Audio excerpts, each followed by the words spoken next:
Hello, मैं Satish Kumar. Welcome to tips India.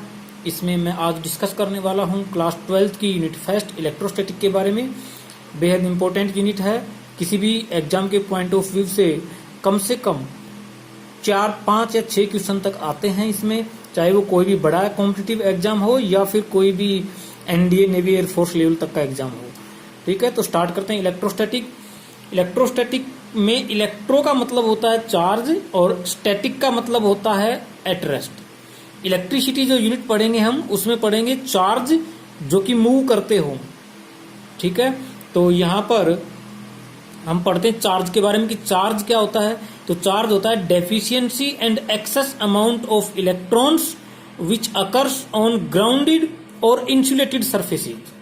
ये आपको ध्यान में रखना है कि चार्ज की डेफिनेशन क्या होती है या चार्ज हम किसको बोलते हैं। ठीक है, तो बेसिकली आप बोल सकते हो सीधा सीधा कि डेफिशिएंसी या एक्सेस अमाउंट ऑफ इलेक्ट्रॉन को ही हम चार्ज बोलते हैं। ठीक है, अब चार्ज दो टाइप से हो सकते हैं, आपने पढ़ा भी होगा। एक तो होता है आपका पॉजिटिव चार्ज होता है, और एक होता है आपका नेगेटिव चार्ज। ठीक है, नेगेटिव चार्ज। पॉजिटिव चार्ज को आप प्रोटॉन बोल सकते हो और नेगेटिव चार्ज को आप इलेक्ट्रॉन बोल सकते हो। ठीक है, तो अब इलेक्ट्रॉन पर नेगेटिव चार्ज और प्रोटॉन पर पॉजिटिव चार्ज कैसे होता है, क्यों आता है, ये हम अभी देख लेते हैं। उसके बाद में आगे की चीज स्टार्ट करेंगे हम। ठीक है, तो यहां से आपको पता है कि एक चीज आप ध्यान में रखना है कि किसी भी एटम पर जो नेट चार्ज होगा वो 0 होगा। यानी कि ऑल एटम्स, में ये बोल सकता हूं कि ऑल एटम्स आर न्यूट्रल। ये प्रॉपर्टी होती है एटम की, ऑल एटम्स आर न्यूट्रल। ये एक प्रॉपर्टी है कि हर एटम न्यूट्रल होता है। यानी कि चार्ज आप अगर देखते हो तो नेट चार्ज 0 होता है उस पर। तो आप कोई भी एटम ले लो, जैसे सोडियम लेते हैं हम, तो सोडियम में जो इलेक्ट्रॉन होंगे वो कितने होते हैं, इलेक्ट्रॉन होते हैं 11, प्रोटॉन कितने होते हैं 11। तो हम ये बोलते हैं कि यार इसमें इलेक्ट्रॉन, अगर प्रोटॉन है इसमें 11 और इलेक्ट्रॉन भी 11 होंगे, तो फर्स्ट सेल में इलेक्ट्रॉन कितने होते हैं, फर्स्ट सेल में इलेक्ट्रॉन होते हैं 2, सेकंड सेल में होते हैं 8। तो 8, ठीक है, तो यहां से ये हो गए सेकंड सेल में, बचे कितने 8 और 2 10 और 11। ये थर्ड सेल में हम एक इलेक्ट्रॉन थर्ड सेल में रख देते हैं। ठीक है, एक इलेक्ट्रॉन है थर्ड सेल में। तो यहां से अगर मैं ये मानता हूं कि किसी भी प्रोटॉन पर, देखिए 11 प्रोटॉन है और 11 ही इलेक्ट्रॉन है, न्यूट्रॉन इसमें 12 है। ठीक है, क्योंकि आपने सोडियम एटम के बारे में पढ़ा होगा केमिस्ट्री में। तो यहां से अगर ऑल एटम्स आर न्यूट्रल हैं तो मैं मानता हूं कि किसी भी प्रोटॉन पर चार्ज जो होगा वो कितना होगा, मैं मानता हूं कि Q1 चार्ज है। और किसी भी इलेक्ट्रॉन पर जो चार्ज होगा वो मैं मान लेता हूं Q2 चार्ज है। तो यहां से मुझे एटम की प्रॉपर्टी के बारे में पता है कि नेट चार्ज 0 है। और नेट चार्ज 0 का मतलब क्या हो गया, प्रोटॉन कितने हैं इसमें 11 सोडियम एटम में, ये सोडियम एटम है, याद रखना सोडियम एटम। तो 11 Q1 क्या हो गया, प्रोटॉन हो गए 11, और प्लस करता हूं मैं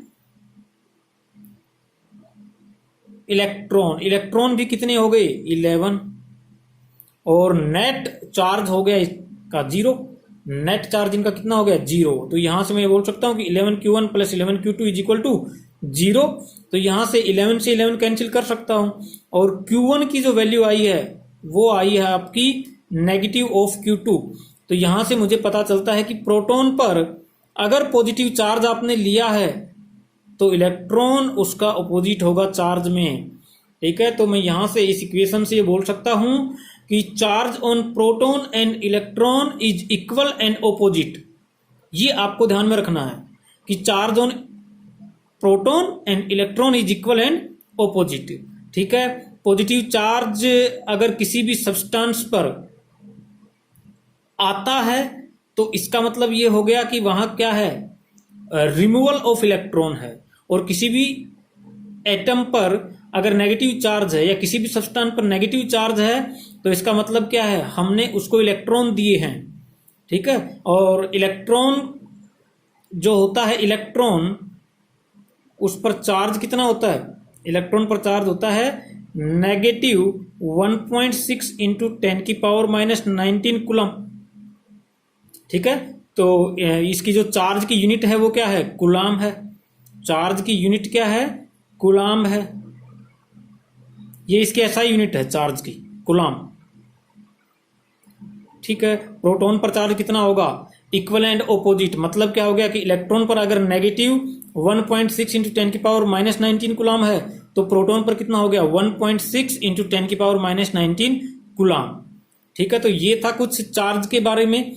और इसके बाद हम डिस्कस करते हैं इसी से रिलेटेड टॉपिक कि चार्जिंग अगर किसी बॉडी को करना हो तो कैसे किया जाता है या कैसे होता है वो। तो अपना अगला टॉपिक हम मानते हैं कि चार्जिंग ऑफ ए बॉडी। कोई भी बॉडी चार्ज किस किस टाइप से होती है ये हमें पढ़ना है। तो चार्जिंग ऑफ बॉडी का मतलब क्या हो गया? It is the process of adding और removing electrons from any body. Charging of body क्या है? It is process of adding and removing electrons from any body. ठीक है, अब ये टाइप्स इसके, ये 3 टाइप से हो सकती है चार्जिंग। 3 टाइप से मतलब बाई फ्रिक्शन हो सकती है, बाई फ्रिक्शन, या रबिंग बोल सकते हो आप इसको, रबिंग। और सेकंड जो होती है वो होती है आपकी बाई कंडक्शन, बाई कंडक्शन। ठीक है, थर्ड जो होती है वो होती है बाई इंडक्शन। ये प्रॉपर्टीज आपको काम आएंगी एग्जाम में, ये होती है बाई इंडक्शन।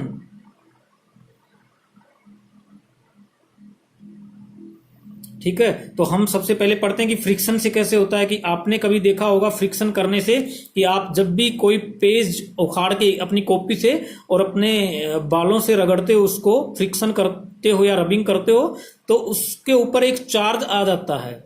जब आप उसको मिट्टी वाली जगह पे रखते हो तो मिट्टी चिपक जाती है उससे अपने आप। तो इसका मतलब क्या है? कुछ ना कुछ चार्ज है वहां। और चार्ज जो रबिंग या फ्रिक्शन से आता है वो कैसे आता है मैं आपको बता रहा हूं। कोई एग्जांपल देके आप एग्जांपल देख लो कि कोई भी, जैसे कोई ग्लास रोड है, कोई ग्लास रोड है और कोई भी सिल्क क्लॉथ है। कोई ग्लास रोड या सिल्क क्लॉथ को जब आप रगड़ते हो, ये आपकी ग्लास रोड हो गई और ये आपका सिल्क का कोई क्लॉथ हो गया। जब आप इसको रगड़ते हो तो जो ग्लास रोड है इस पर पॉजिटिव चार्ज आ जाता है और इस पे आ जाता है नेगेटिव चार्ज। अब आप ये कहेंगे कि सर इस पर पॉजिटिव क्यों आया, इस पे नेगेटिव क्यों आया? तो इसको समझने के लिए आपको एक सीरीज पता होनी चाहिए। आपने देखी हो कभी कि glass is above silk in tribo electric series. तो ट्राइबो इलेक्ट्रिक सीरीज में जो ग्लास होता है वो सिल्क के ऊपर होता है, इसलिए यहां हम बोल सकते हैं कि पॉजिटिव और नेगेटिव चार्ज आया है इस पर। या आप इसको ऐसे भी पता लगा सकते हो इसका कि वर्क फंक्शन, किसी भी ऑब्जेक्ट का जो वर्क फंक्शन है उससे भी आप पता लगा सकते हो। ये आपकी 7th या 8th यूनिट में आएगी वर्क फंक्शन के बारे में 12th क्लास में, तो वहां हम पढ़ेंगे इसको डिटेल में थोड़ा सा। आज हम यही देख लेते हैं कि रबिंग करने से किसी भी ग्लास रोड को या सिल्क क्लॉथ को, उस पर कुछ चार्ज आ जाता है पॉजिटिव और कुछ चार्ज आ जाता है नेगेटिव। ठीक है, तो यहां से ये था आपका फ्रिक्शन। और कंडक्शन क्या होगा इसका? कंडक्शन का मतलब ये हो गया कि आप किसी भी, ठीक है, एक पॉजिटिव चार्ज कोई बॉडी है, ठीक है, कोई भी ग्लास रोड है पॉजिटिव चार्ज है, ये पॉजिटिव चार्ज है, और आप किसी न्यूट्रल रोड को जब इससे टच करवाते हो, तो इन दोनों पर बराबर बराबर चार्ज आ जाता है। इन दोनों रोड पर बराबर बराबर चार्ज आ जाएगा, पॉजिटिव पॉजिटिव पॉजिटिव, और इस पर भी पॉजिटिव। अगर ये दोनों आइडेंटिकल हों, एक जैसी हों तब। ठीक है, तो यहां से बाय इंडक्शन अगर देखते हैं तो क्या होगा? इंडक्शन में आप किसी भी चार्ज्ड बॉडी को सिर्फ किसी दूसरी बॉडी के पास लेके जाते हो, पास, टच नहीं करवाना आपको, सिर्फ पास लेके जाते हो, और पास लेके जाने से इसके एक एंड पर इसके ऑपोजिट चार्ज आ जाता है।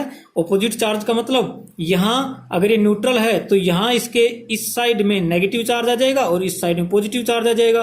क्यों? क्योंकि अगर यहां से ये पॉजिटिव चार्ज है, ये न्यूट्रल है, तो इसके जो पॉजिटिव चार्ज इस साइड होगा, जो भी डेवलप होगा पॉजिटिव चार्ज, उसको ये उस साइड धकेल देगा और नेगेटिव चार्ज इस साइड आ जाएगा। क्योंकि इक्वल चार्ज होते हैं वो रिपेल करते हैं और अपोजिट चार्ज एक दूसरे को अट्रैक्ट करते हैं। तो इस वजह से ये इंडक्शन काम करता है। तो यहां से इंडक्शन के बारे में पता चल गया, कंडक्शन और रबिंग के बारे में पता चल गया। ठीक है, तो इससे अगले वीडियो लेक्चर में हम बात करेंगे प्रॉपर्टीज ऑफ चार्ज के बारे में और कुछ क्वेश्चन भी करेंगे, बेहद इंपॉर्टेंट क्वेश्चन मैं आपको करवाऊंगा इससे अगले वीडियो लेक्चर में। ठीक है, ओके।